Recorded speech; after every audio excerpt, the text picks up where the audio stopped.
आज आपण भराडी देवी येथे आपण आलेलो आहोत. कोकणामध्ये अतिशय सुंदर मंदिर आहे. आता तिथं कोकणातील सुप्रसिद्ध अंगणेवाडी येथील भराडी देवी जी अत्यंत सुप्रसिद्ध आहे, ज्या ठिकाणी उद्धव ठाकरे यांनी निवडणुकीच्या आधी नवस बोलला होता की आमची सगळी सीट आले तर मी तुला नवस पिळून. म्हणजे कायम येतात तिथं. आणि तेव्हा आलेलो आहोत. नारायण राणे हे देखील कायम नेहमी या ठिकाणी येतात. आणि या सगळ्या कोकणात सुप्रसिद्ध अंगणेवाडी या गावातील भराडी मातेचं हे मंदिर अत्यंत बघण्यासारखं असं मंदिर तुम्ही इथून बघू शकता. या ठिकाणी आता उत्सव आहे थोड्या दिवसात, त्यामुळे काम चालू आहे. लावलेलं आहे. इथून तुम्ही असं मंदिराचं हे असं दर्शन बघू शकता तुम्ही. घेऊ शकता.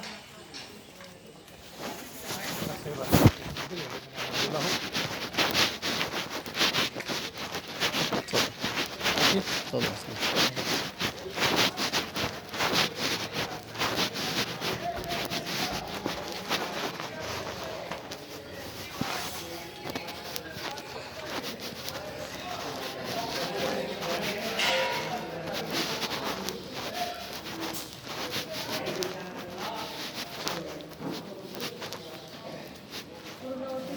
फक्त ना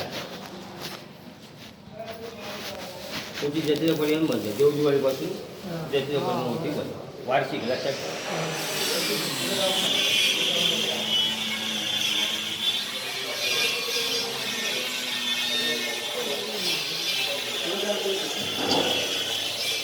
तुझं पूर्ण नाव का? हो बाईमध्ये होता खास त्याचे निवडणुकाची वाढा मते सौभाग्याची स्थितीचा संतोष होत आजूबाजूला कल्पना त्यांचे करून वचन भेटीचा फळ ठेवल्याचा मग ते पाहून करून घे.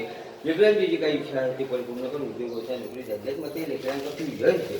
लेकरांच्या ठिकाणी लवकर असं काही त्याचा मेहनत गोष्ट का त्यांच्या कुटुंबाची राखण खरी कारण कुटुंब जर काय केली योगिना असतात धुवून कोण टाक मग ते लेकरांचं संसार सुखा मुला गेली तुमका त्यापर्यंत मुलाचं चांगल्या प्रकारे सांभाळ करून जो विद्याभ्यास करता त्या विद्याभ्यासात पूर्णपणे लक्ष लागाय. मुलाची उत्तम प्रगती होण्याची गोष्ट का पुढे मुलाचा कामं होईल त्याच्या मनाप्रमाणे माझे तू घडवणार आज भेटीचा फळ ठेवलं तर पाहून घे.